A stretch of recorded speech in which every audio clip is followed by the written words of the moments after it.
ছোট্ট লাবণ্যকে ভয় দেখাতে গিয়ে এবার সূর্যর কাছে ধরা পড়ল রুডি।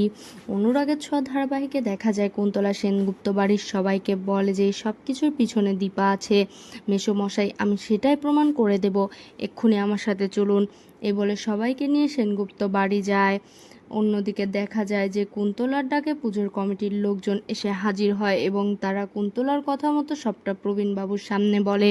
কুন্তলার কথা মতোই কমিটির লোকজন জানায় যে দীপা আমাদের টাকা দিয়েছিল, দীপা ম্যাডামের কথা অনুযায়ী আমরা অনুষ্ঠানটা করেছি এবং এই উদ্বোধনীয় অনুষ্ঠানে সূর্য সেনগুপ্তকে চিফ গেস্ট করতে বলেছিল, তার কথা মতোই সবটা হয়েছে, কিন্তু বুঝতে পারিনি এতটা ঝামেলার শিকার হব আমরা। ম্যাডাম এই বিষয়ে আমাদের কিছু জানায়নি। এই বলে ওই কমিটির লোকজনগুলো ওখান থেকে চলে যায় এবং দীপা বুঝতে পারে কমিটির লোকজনগুলোকে টাকা দেওয়ায় সেটাই পয়েন্ট ইস্যু করে কুন্তলা সবার সামনে তাকে ছোট করছে এবং ফাঁসাচ্ছে। কুন্তলা প্রবীণবাবু সহ সবাইকে বলে, দেখলেন সব কিছুর পিছনে যে দীপা আছে তা আমি প্রমাণ করে দিলাম।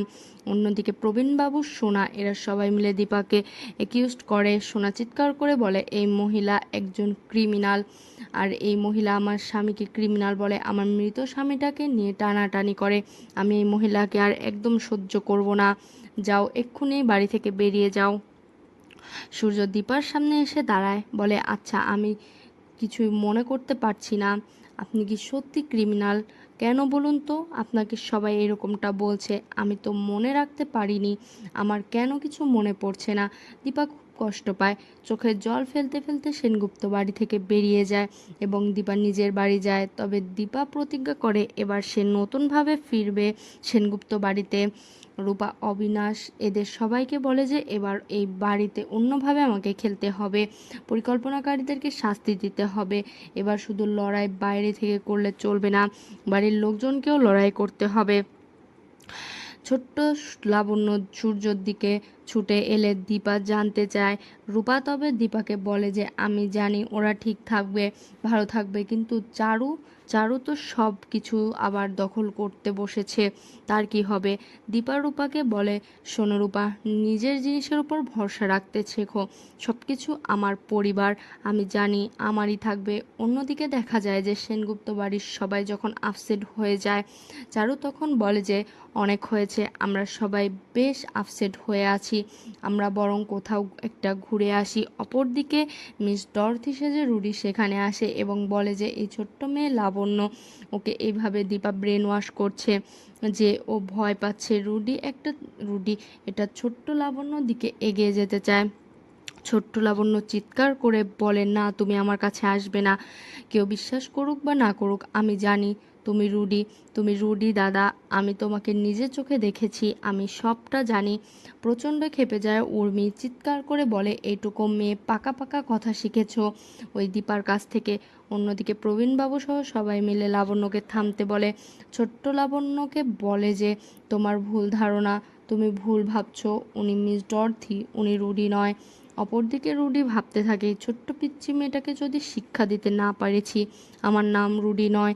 এই বলে ছোট্ট লাবণ্যর হাত ধরে টানাটানি করে উপরে নিয়ে যেতে চায় এবং বলতে থাকে, চলো আমি তোমাকে মন ভালো করে দেব, চলো আমি তোমাকে অনেক গল্প শোনাবো, আমি তোমাকে ইয়াগো শিখাবো, চলো। কিন্তু কিছুতেই ছোট্ট লাবণ্য যেতে চায় না, প্রচণ্ড জোরাজুরি করে।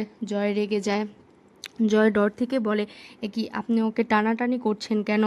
যান এখান থেকে, আপনি ওকে টানাটানি করবেন না। উর্মি আসে এবং জয়কে থামিয়ে দেয়। জয় আর কিছু বলতে পারে না উর্মির কথার উপরে। সূর্য প্রচণ্ড ক্ষেপে যায়।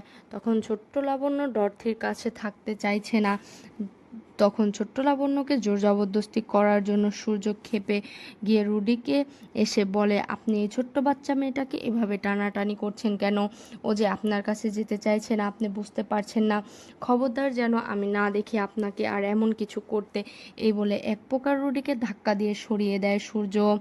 রুডি কোনো রকম নিজের চুলটা ধরে ভালোভাবে ভালোভাবে কেটে পড়ে।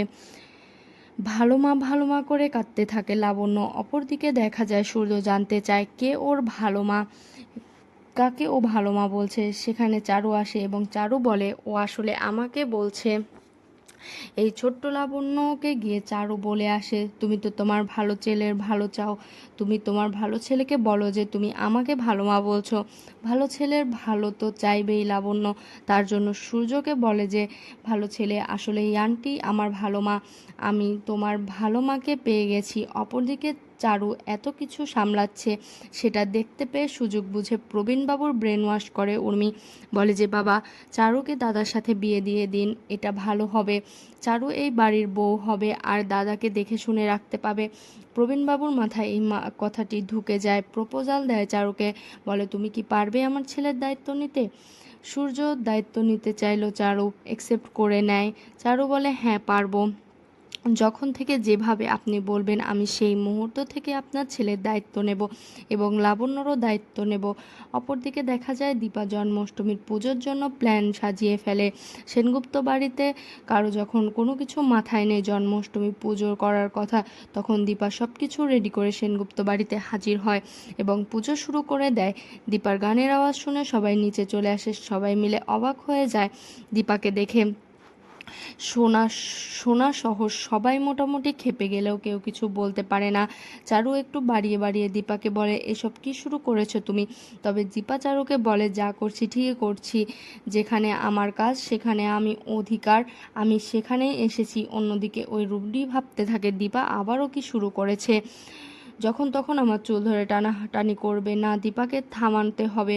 এই বলে রুডি ভয় পেয়ে গিয়ে কুন্তলাকে ফোন করে বলে, মম দীপা কিন্তু বাড়াবাড়ি করছে, মম তুমি তাড়াতাড়ি এসো, এই দীপাকে আটকাতে হবে, নয়তো আমরা বিপদে পড়ে যাব। অন্যদিকে দীপা ভাবতে থাকে এসব কিছুর মধ্যে শত্রু দমন করতে হবে। ছোট্ট লাবণ্য দীপাকে দেখতে পেয়ে ভালো মা বলে ছুটে আসে, কাঁদতে থাকে এবং দীপা এক হাত বাড়িয়ে বড় বউয়ের মতো করে সব কিছু সামলাচ্ছে, যেটা আত্মীয় স্বজন সবাই দেখতে পায় এবং সবাই বলে তোমার বাড়ির ছোট বউ কোনো কিছুর যোগ্য না, আসলে তোমাদের বাড়ির ছোট বউ কোনো দায়িত্ব পালন করতে পারে না, যা করায় তোমার বড় বৌমার করে। এই পরিবারটা উচ্ছন্নে যেত। প্রবীণবাবু দীপাকে সেভাবে কোনো সুযোগ দিতে চায় না, দীপাকে বলে, বড় বৌমা আমার আর এসব কিছু ভালো লাগছে না, তুমি যাও তো এখান থেকে, চলে যাও। কিন্তু দীপা কথা না বাড়িয়ে প্রবীণবাবুকে বলে, বাবা চলুন আরতি করবেন, মা যখন ছিলেন তখন যা কিছু হতো এখনও ঠিক তাই কিছু হবে। একা হাতে দীপা সব কিছু সামলাচ্ছে। অন্যদিকে দীপা এটাও ভাবতে থাকে যে সব কিছুর মধ্যে দিয়ে এই বাড়ির রুডির মুখোশ খুলতে হবে। তো বন্ধুরা, তোমরা এটাই তো চাও যেন রুডির মুখোশ খুলে সবার সামনে দীপা খুলে দেয়? কমেন্ট করে জানাতে ভুলো না, আর চ্যানেলটি অবশ্যই সাবস্ক্রাইব করো। ধন্যবাদ।